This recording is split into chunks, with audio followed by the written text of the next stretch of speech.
Despite the Toronto Raptors' improved play as of late, the Pascal Siakam trade reports and rumors and talk just doesn't stop. So we're going to dive into all of the latest updates regarding the Pascal situation, including the truth behind the trade talks with Sacramento falling apart, the Dallas Mavericks now also being interested and in the mix, and Paul George speaking out on a potential Pascal Siakam trade. So lots of stuff to dive into in this video. But before we do, folks, again, we are very close to 32,000 subscribers. You guys have been crushing it. Check it out, the vids. It means the world to me. And if you're a part of our new viewers, the 57% of our viewers that are not subscribed to the channel, it would mean the world to me if you guys could hit that subscribe button so you guys don't miss a single update regarding the Toronto Raptors. But let's dive into the latest reports. And the first thing we're going to discuss has been the hot topic of discussion over the past couple of days is the truth behind the Kings trade falling apart. And also, I said this in the video I recorded this morning, but a bit under the weather today, so I apologize if I sound weird. But basically, the Sacramento Kings, we came out and did some roasting yesterday on yesterday's video, talking about the Kings offering a trade package and the trade talks that were ramping up according to Shams and everything like that.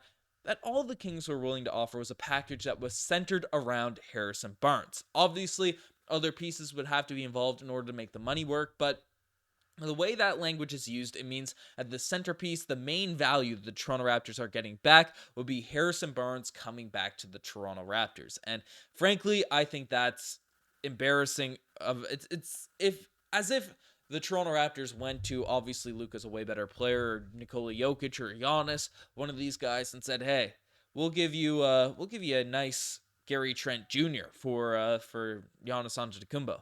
We'll even give you Pascal Siakam straight up for Luka Doncic. Let's make it happen." I mean, it's that sort of level of, what are you doing? I don't care if Pascal's a free agent. I don't care if anything like that sort of happens. Doesn't make sense to me. But now we have some more context in terms of what was going on with the Sacramento Kings and potential deals. Basically, this is coming from a Sacramento Kings reporter, that Pascal Siakam reportedly told the Kings that he would not re-sign after the season, which is what ended the trade talks with the Toronto Raptors. The Sacramento Kings had a proposal primarily built around Harrison Barnes and draft capital. Now, this language, I feel like Kings fans and Kings, just the organization, was being roasted to a serious extent, given the fact that a Harrison Barnes centered deal makes no sense with the Toronto Raptors. So adding draft capital in there makes the Kings sort of ownership or GM or people in the front office that this reporter probably has connections to sound a little bit better, sound a little bit less, oh, we're trying to finesse and trying to be stupid, and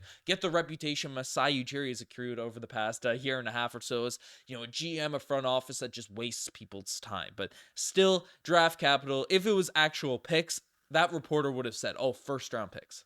It would have been said, given the fact that they try to shed the Sacramento Kings in a positive light. So I don't think I think the Kings genuinely offered a deal that was centered around Harrison Barnes. We're hoping that the Raptors would be desperate enough to take it, which is embarrassing. It's a bad look for the Sacramento Kings. But we also had an update. The main part of this, and some people are going at Pascal Siakam specifically for this, is that he didn't want to sign with Sacramento. People are saying, oh, Siakam should do right by the Toronto Raptors or something and facilitate a trade if he does get dealt somewhere. Frankly, I think that's silly. I think that's a bit of nonsense. Siakam, from all accounts, wants to play for the Toronto Raptors in the future. He wants that extension from Pascal. And some are saying it's just because of the money. It's just because of this. It's just because of that.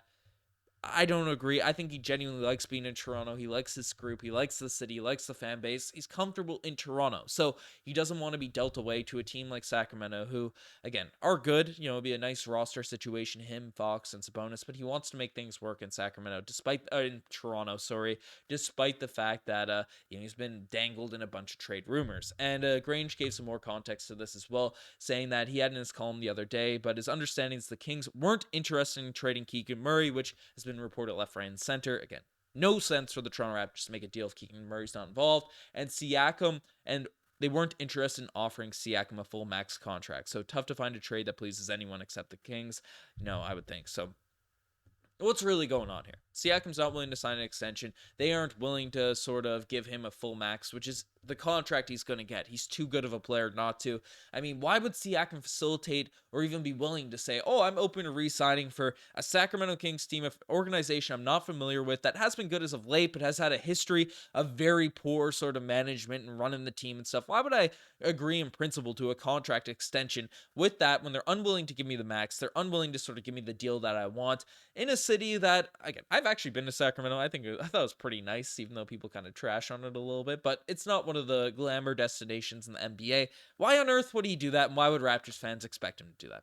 Silliness, in my opinion, but let me know what you guys think. The next thing we're taking a look at is the Mavericks also checking in on Pascal Siakam right now, and it's been widely reported over the past couple weeks, starting with Mark Stein about a couple weeks ago, saying that the Dallas Mavericks are interested in improving the power forward position for their roster, and that Pascal Siakam is on their list. Stein said specifically that he wasn't a main priority, at least at that point in time, for a potential trade. But the Mavericks were definitely interested in Pascal Siakam. And now we have an update coming from Shams basically saying that the Dallas Mavericks are looking for power forward, same as what came out the other day. And then that they've reportedly looked into Pascal Siakam. And the full report basically indicated that the Mavericks have done their due diligence on Pascal Siakam. Will be monitoring the situation over the next sort of few weeks. So what this indicates to me is the Mavericks are interested in Pascal. They're not willing to sort of overtly say it. They're willing to sort of play it out, see if the Toronto Raptors get a little bit more desperate ahead of this year's trade deadline.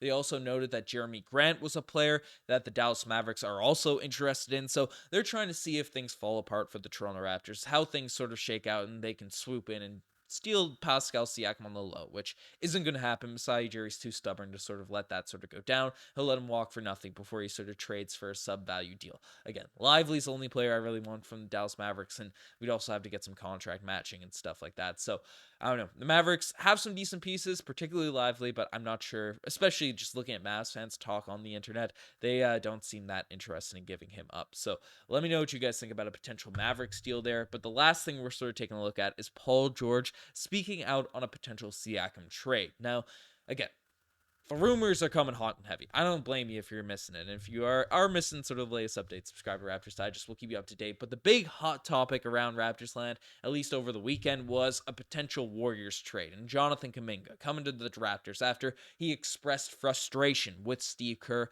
and the coaching staff actually developing him. And given the Warriors have been linked to Siakam in the short and long-term past, people were saying, oh, Kuminga for Siakam swap makes sense. Maybe throw Wiggins in there, who's been horrible for the Golden State Warriors this season. There's been speculation that there might be some off-the-court stuff happening with Wiggins, so I don't want to dive into Bash's game too much if there's actually stuff happening off the court, which is affecting his sort of performance on it, but nonetheless, he's been bad this season for the Golden State Warriors. Some people are saying, oh, a package like that is interesting.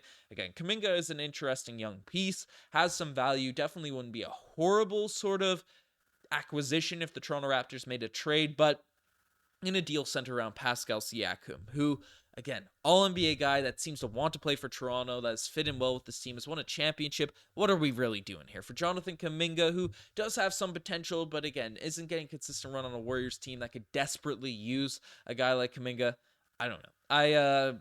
I don't buy that this is the perfect deal for the Toronto Raptors, but Paul George thinks it is. Paul George basically came out on his podcast and said, hey, it's a win-win for both teams, diving into why he said it's a win-win for both sides, and then really just leaned into how Siakam could be really good for the Golden State Warriors. I mean, people don't even think about the Toronto Raptors in these moves, and I get it. We're a team from another country and stuff, and we haven't been relevant really for the past couple seasons, but the Raptors are trying to push their way back into the top of the Eastern Conference, and we're not going to do it by making silly trades. So, I don't know. Disagree with Paul George's take there, but let me know what you guys think in the comment section down below. You guys are the best for making this far. Let me know what you guys think about all of the latest Pascal Siakam discussions. I'm signing out. Cheers.